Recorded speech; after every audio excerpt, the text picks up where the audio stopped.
स्वागत है आप सभी का न्यूज स्ट्रीट की डिजिटल प्लेटफॉर्म पर और मैं आपके साथ निशा सिंह। आज हमारे खास शो दोस्तों पंचायत में आप सभी का स्वागत है और आज का मुद्दा है हरियाणा में जो विधानसभा चुनाव होने वाले हैं। मैं आपको बता दूं, इस पर एक बड़ी अपडेट सामने आई है।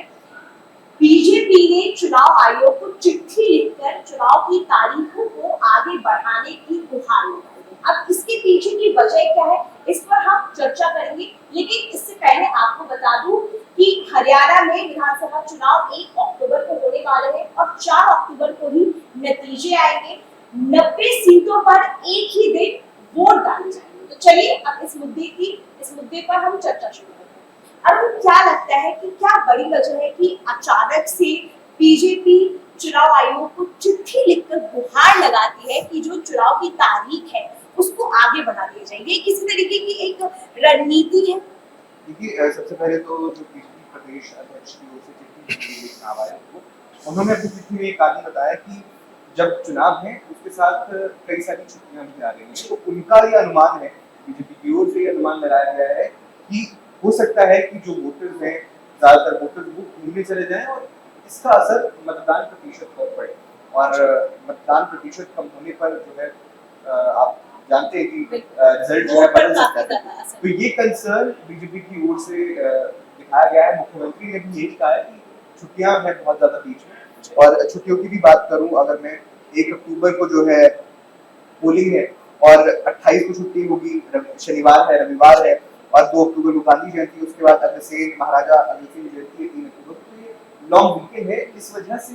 जो है बीजेपी की ओर से ये अनुमान लगाया गया है, एक चिंता जताई गई है कि कहीं वोटिंग प्रतिशत कम ना हो जाए। इसी को लेकर उन्होंने चिट्ठी लिखी। हालांकि इसके कई अन्य मायने भी निकाले जा रहे हैं कि क्या इसके पीछे बीजेपी की रणनीति है, क्या बीजेपी को अभी डाउट है, क्या या तो बीजेपी जल्दी कराना चाहती है चुनाव या थोड़ा डिले करना चाहती है, ये तो अब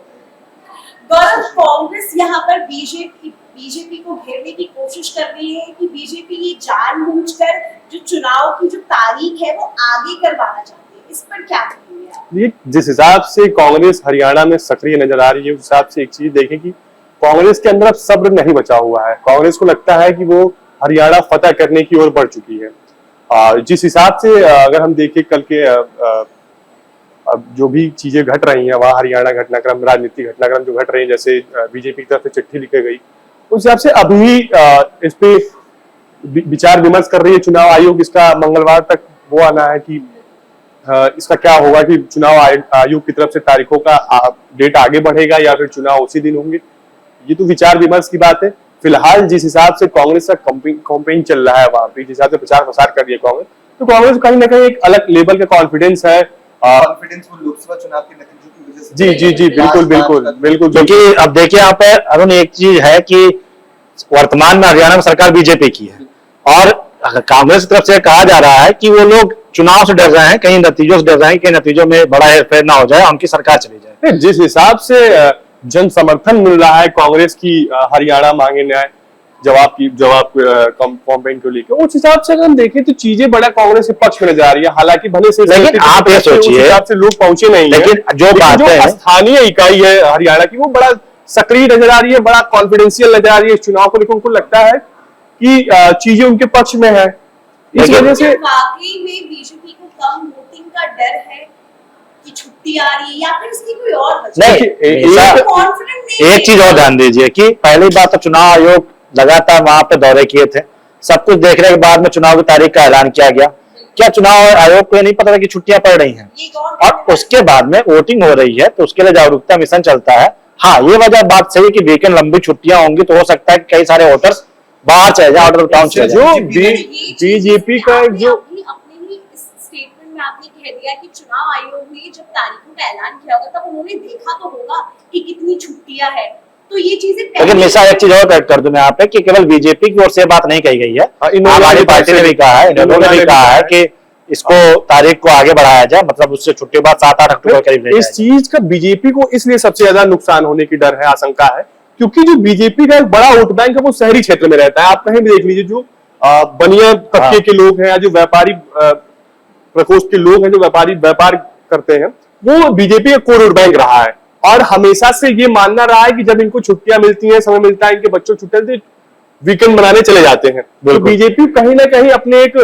बड़े वोट बैंक के खसकने का डर है, इससे सबसे ज्यादा परेशानी बीजेपी को है। बात कांग्रेस करें, कांग्रेस में कांग्रेस को भी नुकसान होगा, ऐसा नहीं कांग्रेस को नुकसान नहीं होगा अगर छुट्टियों पे वोटर अगर कहीं घूमने निकल लेते हैं। आमतौर पर ये कहा जाता है कि जब वोटिंग प्रतिशत कम होता है तो आमतौर पर ये धारणा रहती है कि जो सरकार है वो बनी रहेगी। जब वोटिंग प्रतिशत बढ़ जाता है तब सरकार का बदलाव होना जो है बिल्कुल बिल्कुल। लेकिन एक इसमें ट्रेंड ये भी, जो लोकसभा चुनाव हुए हैं अभी रिसेंट में, उसमें वोटिंग प्रतिशत कम था और इसमें बीजेपी जो है अपनी 5 सीटें हार गई और सिर्फ 5 सीटें ही जीत पाई। क्या ये एक डर हो सकता है कि आप देखिए, अगर आप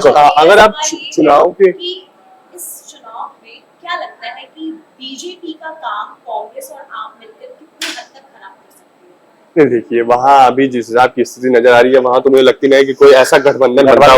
बनता नजर आ रहा है। तो गठबंधन की स्थिति तो दिखाएंगे, इंडिया गठबंधन से पहले ही तो हो चुका है। दिल्ली में आप देखिए, दिल्ली में लोकसभा चुनाव खत्म हुआ, तुरंत ही दोनों पार्टियों में दो फाड़ हो गया। वो अपना उनके खिलाफ प्रदर्शन कर रहे हैं, पानी को लेकर, वो उनके खिलाफ बाढ़ को लेकर प्रदर्शन कर रहे हैं, तो वो अपने अपने स्तर से लोग विरोध प्रदर्शन कर रहे हैं।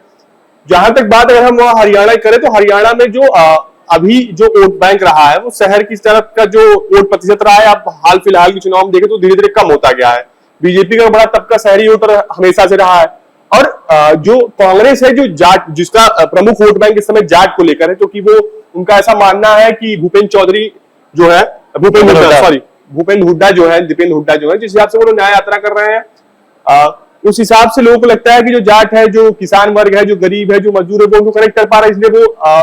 चीजें निकल कर आएंगे, वो निकल के आएंगे, मतदान स्थल तक जाएंगे, वोट करेंगे। लेकिन जो बीजेपी का वोटर है, वो कहीं वीकेंड पे ना घसक जाए, इसका बीजेपी को बड़ा डर सता रहा है। इस वजह से बीजेपी चिट्ठी लिख रही है। बीजेपी हालांकि अभी जो हरियाणा के चुनाव आयोग के चेयरपर्सन है पंकज अग्रवाल,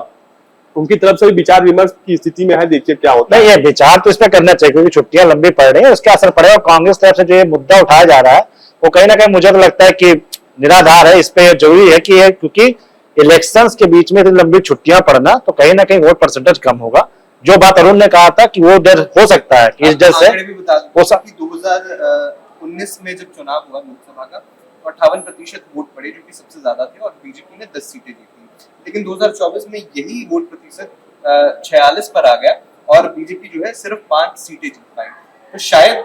ये डर कहीं ना कहीं रहा कि जो, जैसे कि गौरव ने कहा कि जो बीजेपी के वोटर हैं वो शहरी वोटर हैं, और ज्यादा छुट्टियां पड़ने से, जिस तरह से छुट्टी में हमने देखा कि वो छुट्टियों पर ना चले जाएं, लोग घूमने ना चले जाएं, तो वोट प्रतिशत कम होगा और शायद उन्हें चुनाव में नुकसान। देखिए बीजेपी को एक नुकसान का डर ये भी सता रहा है, क्योंकि जैसे पिछले विधानसभा चुनाव के अगर हम आंकड़ों में डाले, तो जिस हिसाब से वोटरों को लगता है कि अरे राम मंदिर बन गया, बीजेपी तो ऐसे जीत रही है, तो कुछ लोग इस वजह से वोट डालने लग गए थे। अब बीजेपी वो गलती चाहती नहीं है कि बीजेपी वो गलती दोबारा दोहराए, बस इसलिए बीजेपी अति आत्मविश्वास वाला, जो पिछले चुनाव में बीजेपी का अति आत्मविश्वास हो जाता है, इस चुनाव में नॉर्मल करने ये भी लग रहा है कहना कि क्योंकि कश्मीर का भी इलेक्शन है, कश्मीर में बहुत ज्यादा फोकस करना होगा बीजेपी को, तो उसको लगता है कि अगर यहाँ पे डिले हो जाता चुनाव, तो उसको टाइम भी ज्यादा मिल सकता है यहाँ पे लोगों से जुड़ने का। हालांकि देखिए जिस हिसाब से अगर चुनाव जेजेपी के 5 विधायक तो अभी साथ छोड़ दिए, वो खुद कहीं अपना अच्छा भविष्य ढूंढ रहे हैं, वो क्या किंग मेकर की भूमिका में होंगे। इस स्थिति बहुत खराब चल रही है जेजेपी की। दुष्यंत चौटाला तो स्थिति ये आ गई है कि उनको प्रत्याशी नहीं मिल रहा है कि हम चुनाव लड़ा सके। बनाई थी और तब भी आंका जा रहा था कि आसपास भी नहीं रहेगी, लेकिन देखिए वो स्थिति संभावनाएं है, लेकिन जिस हिसाब से धरातल पे दिख रहा है, अरे आप सोचिए आपके 5 विधायक चले गए 10 में से, और जो एक आप आपका कोर वोट बैंक था, उसको आपने नाराज कर दिया। किसान आंदोलन में आपने कुछ नहीं बोला अपने वोट बैंक को, आपने जिस वोट को आप क्लेम करते हैं कि ये मेरा वोट बैंक है, आप उसके पक्ष में नहीं खड़े हुए, आपको लोग कैसे वोट देंगे। स्थिति ये है कि दुष्यंत चौटाला के पास अभी प्रत्याशी ही नहीं है कि हम विधानसभा जितने सीटों पे हम चुनाव लड़ने वाले हैं उतने सीटों पर प्रत्याशी उतार ले। तो स्थिति बाकी पार्टियों के लिए भी कुछ अच्छी नहीं है। कांग्रेस की बात करें, उसके पे रहती है, हमने देखने को मिली कितनी गुटबाजी चल रही है, अलग अलग सुरजेवाला अलग कर रहे हैं, सहजा अलग कर रहे हैं। ये है कि अगर हम देखें, चूंकि राजधानी से नजदीक है, सब लोग चाहते हैं केंद्र की पॉलिटिक्स में भी एक्टिव रहे और राज्य में हस्तक्षेप बना रहे। इस वजह से क्या होता है, रणदीप सुरजेवाला हाईकमान के बहुत करीबी माने जाते हैं, तो रणदीप सुरजेवाला की भी अपनी एक महत्वाकांक्षा है कि अगर पार्टी अच्छी स्थिति में आती तो मुझे भी मिले। कुमारी शैलजा एक टीवी शो में इंटरव्यू दे चुकी है कि इस बार हरियाणा से कोई दलित मुख्यमंत्री क्यों नहीं हो सकता है। भूपेंद्र हुड्डा की बात करें तो वो चाहते हैं कि दीपेंद्र हुड्डा को मुख्यमंत्री बना के, तो अपने अपने तौर से लोग लगे हुए हैं, अपनी अपनी समीकरण साध रहे हैं, लेकिन कितना हद तक फायदा हो पाएगा ये चीजें। तो यहाँ बीजेपी के साथ भी समस्या है, बीजेपी के साथ भी तो चेंज किया, सीएम फेस चेंज किया, 5 सीटें हार गई, तो क्या इसी सीएम फेस जब भी देखिए होता क्या है कि जिस समय नायब सिंह सैनी को लाया गया मुख्यमंत्री के तौर पे, उस वक्त एक कि मनोहर लाल खट्टर हस्तक्षेप कर रहे थे कि राज्य की राजनीति में,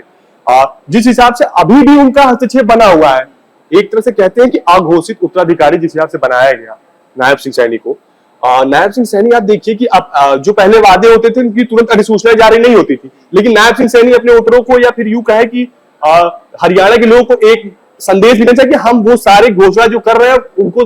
धरातल पे उतारेंगे, इसलिए 2-2 दिन के अंदर अधिसूचना जारी हो जा रही है जो भी वादे किए जा रहे हैं। कि आपने सीएम फेस की बात की, तो क्या लगता है कि खट्टर की जगह नायाब सैनी को लाकर बीजेपी ने कहीं ना कहीं डैमेज कंट्रोल वहां करने का काम हरियाणा की अगर राजनीति की बात करें तो वहां दो ही समीकरण ही है, एक जाट बनाम गैर ओबीसी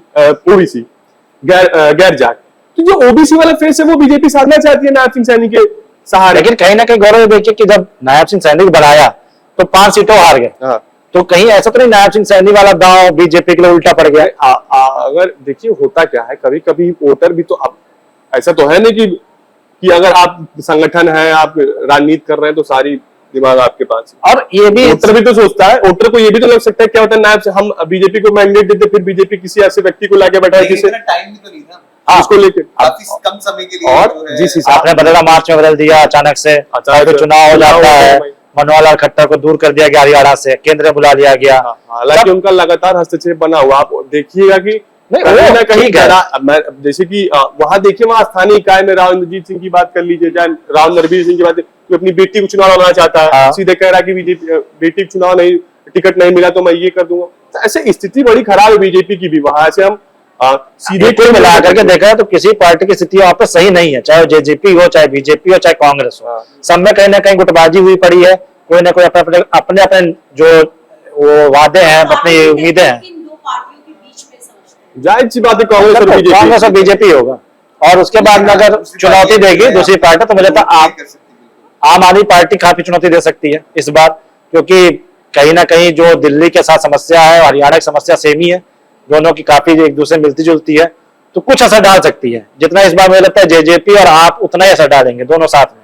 उतना ही असर डालेंगे जैसा कि लोगों का एक्सपेक्टेशन है, जेजेपी उतना असर तो नहीं डालेगी इस बार।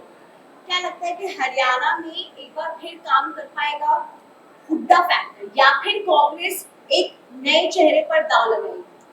जिस हिसाब से चुनाव देखा जा रहा है, जिस प्रकार से प्रचार हो रहे हैं, उस हिसाब से मुझे लगता है कोई नया चेहरा आने वाला है कांग्रेस की तरफ से। पहले के चेहरे हैं, में हम चुनाव लड़ेंगे और लास्ट में आप देखिए कि पहले ही तो सारे चेहरे हैं, रणदीप सुरजेवाला है, कुमारी शैलजा है, हुड्डा है, ये सब चेहरे थे, टैक्टिक रहा है ना, चाहे कर्नाटक देख ले, हर जगह है, तो उनके पास फेस की कमी नहीं है। संयुक्त लीडरशिप में चुनाव लड़ते हैं और लास्ट हाँ, बीजेपी में फेस को लेकर के आप सोच सकते हैं कि सस्पेंस होता है कि अचानक से पता ही नायब सिंह सैनी ना बने सीएम, दोबारा जब जीत के सत्ता में आए कोई और आ जाए, तो वहां पे सस्पेंस है, कोई तीसरे रूम में तीसरे, हाँ अरे जिसको लोग जानते हैं, कई बार ऐसा हुआ भी है, ऐसा देखने को मिला। जब मनोहर लाल खट्टर सीएम बने तो मनोहर खट्टर कोई जानता भी नहीं था कि अचानक से कहां से मनोहर खट्टर आ गए, राजस्थान में देखिए, हाँ सारी जगह पे ऐसे ही हुआ, तो वहां पे तो एक सस्पेंस होता है और थ्रिल रहता है कि कौन बनेगा। चलिए, आप सभी का धन्यवाद। तो देखना दिलचस्प होने वाला है कि बीजेपी ने जो गुहार लगाई है चुनाव आयोग के सामने कि हरियाणा में चुनाव की तारीखों को आगे कर दिया जाए, इस पर क्या फैसला आता है ये तो आने वाला वक्त ही बताएगा। एक बार हम फिर हाजिर होंगे एक नए मुद्दे के साथ, तब तक के लिए बने रहिए न्यूज़ स्टेट।